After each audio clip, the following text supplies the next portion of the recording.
Rekening milik Wakil Ketua DPRD Batang diduga dibobol, dana 1,3 miliar rupiah raib dalam hitungan jam. Kasus dugaan pembobolan rekening kembali mengguncang dunia perbankan digital di Kabupaten Batang. Wakil Ketua DPRD Batang, Junaenah, mengaku kehilangan dana hampir 1,3 miliar rupiah. Uang itu raib dalam hitungan jam hingga menyisakan saldo sekitar Rp100.000. Dikutip dari tribunjateng.com, Junaenah mengatakan, pada malam sebelum kejadian ia tidak menggunakan ponselnya. Namun sebelumnya ia sempat membuka file undangan berbentuk APK yang membuat perangkatnya tiba-tiba tidak merespons atau hang. Lalu, keesokan harinya, ponsel tersebut tidak bisa dioperasikan. Merasa ada hal yang tidak wajar, ia segera memblokir layanan digital banking dan menghapus seluruh aplikasi perbankan dari perangkatnya. Langkah itu sempat membuatnya merasa aman. Sebagai pelaku usaha beras dan gabah yang rutin melakukan transaksi dalam jumlah besar, ia kemudian kembali mengaktifkan layanan BRIMO untuk kebutuhan pembayaran ke Bulog.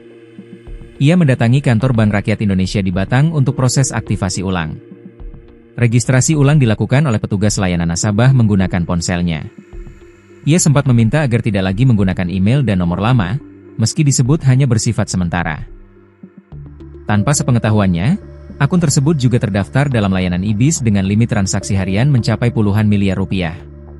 Tak lama setelah aktivasi, muncul notifikasi bahwa akunnya digunakan pada perangkat lain. Padahal, ponsel berada di rumah dan tidak sedang diakses siapapun. Saya coba login, tapi sudah tidak bisa, seperti ada yang mengendalikan dari tempat lain, ungkap Junaenah, Senin, 16 Februari 2026. Pada Senin pagi, ia mendatangi bank untuk mencetak rekening koran. Dari total saldo sekitar 1,3 miliar rupiah, tersisa Rp100.000. Catatan transaksi menunjukkan adanya transfer bertahap ke sejumlah rekening bank lain dalam waktu singkat. Menurutnya, dana yang hilang tersebut bukan semata milik pribadi, melainkan juga titipan para petani gabah yang bekerja sama dalam aktivitas usahanya. Saya daftar m-banking di kantor, dibantu CS sepenuhnya, tapi uang saya malah hilang, ujarnya. Sebagai nasabah prioritas, Junaenah berharap penanganan lebih cepat dan transparan. Namun ia mengaku kesulitan bertemu pimpinan cabang dan diminta menunggu investigasi dari pusat. Sementara itu, pihak Bank Plat Merah Cabang Batang menyatakan kewenangan penanganan berada di kantor pusat dan tidak memberikan penjelasan rinci kepada media. Kasus ini menjadi pengingat keras bahwa literasi dan keamanan digital masih menjadi tantangan besar, bahkan bagi pejabat publik sekalipun. Di tengah kemudahan transaksi daring, celah keamanan baik dari sisi pengguna maupun sistem, bisa berujung kerugian besar.